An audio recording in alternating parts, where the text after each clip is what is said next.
পত্রিকা আসলে কোন উৎস থেকে এটা বলা হয়েছে এটা কিন্তু আসলে পরিষ্কার করে নাই আসলে।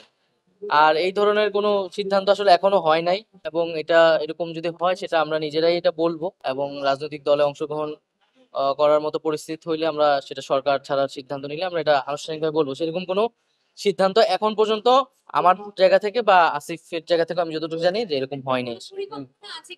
কোনো রাজনৈতিক দল গঠনে? না, এখনো আমরা এটা ভাবিনি। আমরা তো সরকারের কার্যক্রমই করতেছি। তো এই আলাপটা আসছিল যখন আসলে কিছু রাজনৈতিক দল থেকে বলা হচ্ছিল যে সরকারের থেকে রাজনৈতিক দলে অংশগ্রহণ। তখন আমি বলেছিলাম যে কথার প্রেক্ষিতে যে নতুন রাজনৈতিক দল হোক বা অন্য কোনো রাজনৈতিক দল হলো, আমরা সরকারে থাকা অবস্থায় সেটার সাথে সংশ্লিষ্ট হব না। এখন পর্যন্ত আমাদের এরকম কোনো সিদ্ধান্ত বা পরিকল্পনা আসলে হয় না। তাহলে এটা সম্বন্ধে যে বিষয়টা জানার ছিল, যে নিউজটা আপনি বস্তুনিষ্ঠ সংবাদের কথা বলেছেন, গণমাধ্যমের স্বাধীনতার কথা বলেছেন একটু আগে, বস্তুনিষ্ঠ সংবাদ এবং সবকিছু মিলিয়ে আজকে যে পত্রিকায় যে নিউজটা আসছে, তাহলে কি এটা ভুল তথ্য ছিল কিনা একদম? আমি মনে করি যে উৎসটা তারা পরিষ্কার করেনি, সেক্ষেত্রে আরেকটু দায়িত্বশীল ভাবে এটা প্রচার করা উচিত ছিল, বা তাদের কাছে এরকম এটাকে তো খুবই গুরুত্বপূর্ণ একটি সংবাদ আসলে, তো সেক্ষেত্রে তাদের উৎসটা বলা উচিত ছিল। আমাদের জায়গা থেকে তো এরকম হয়নি আসলে। এখন সেক্ষেত্রে আমরা আরো বলবো যে এই ধরনের সংবাদ প্রচারের ক্ষেত্রে অবশ্যই আরেকটু দায়িত্বশীল ভূমিকা পালন করলে আমাদের সবার জন্য ভালো। সরকার এখনো সিদ্ধান্তে পৌঁছায় নাই, যেহেতু একটা বিচার কার্যক্রম চলমান আছে, ট্রাইব্যুনাল। আমরা বিচার কার্যক্রমটা আগে দেখতে চাই, আদালত কি বলে বা বিচার কার্যক্রমে কতটুকু আগায়।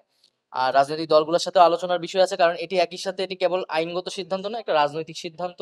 তবে ব্যক্তিগত জায়গা থেকে আমি বা ছাত্রদের পক্ষ থেকে ছাত্ররা বলেছে যে আমরা মনে করি যে আওয়ামী লীগ 15 বছর যে ফ্যাসিজম করেছে, জুলাই যে ধরনের গণহত্যা সংঘটিত হয়েছে, তারপরে আওয়ামী লীগের রাজনীতি করার আসলে অধিকার নাই। আওয়ামী লীগ নামে, আওয়ামী লীগ ব্যানারে আসলে রাজনীতি করার সুযোগ বাংলাদেশে থাকা উচিত না বলে আমরা মনে করি। সেটার আইনগত প্রক্রিয়া কি হবে, রাজনৈতিক প্রক্রিয়া কি হবে, সেটা হয়তো আমাদের আলোচনা করে বের করতে হবে। আবার পাশাপাশি এটাও আমরা বলেছি যে কিন্তু আমরা কিন্তু কোনো প্রতিহিংসা হয়ে আমরা রাজনৈতিক প্রতিহিংসা শুরু করতে চাই না। আমরা রিকনসিলিয়েশনও চাই, আমরা জাস্টিসও চাই।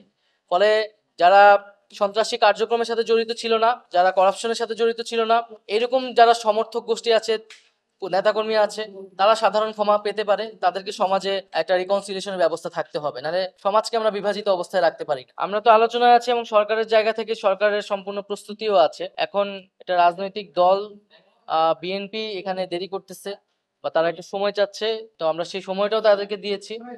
এখন দেখা যাক তারা তাদের উত্তরটা কি আসে। কিন্তু আমি মনে করি যে এটা ছাত্রদের জায়গা থেকে এটা প্রথমে এককভাবেই ঘোষণার সিদ্ধান্ত ছিল। যখন রাজনৈতিক দলগুলো এটার অংশীদারিত্ব হতে চেয়েছে, তখন সরকার নিজে একটা উদ্যোগ নিয়েছে জাতীয় ঐক্য রক্ষার স্বার্থে। তো আমি মনে করি সেই ঐক্যের প্রতি শ্রদ্ধাশীল থেকে, গণঅভ্যুত্থানের প্রতি শ্রদ্ধাশীল থেকে আমাদের এই জুলাই প্রক্লেমেশনের কাজ দ্রুত এগোনো উচিত।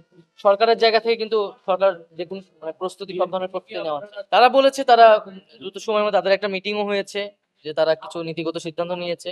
আমরা হয়তো দেখবো আর কয়েকটা দিন, তারপরে হয়তো এটার আনুষ্ঠানিক বক্তব্য আমরা সরকার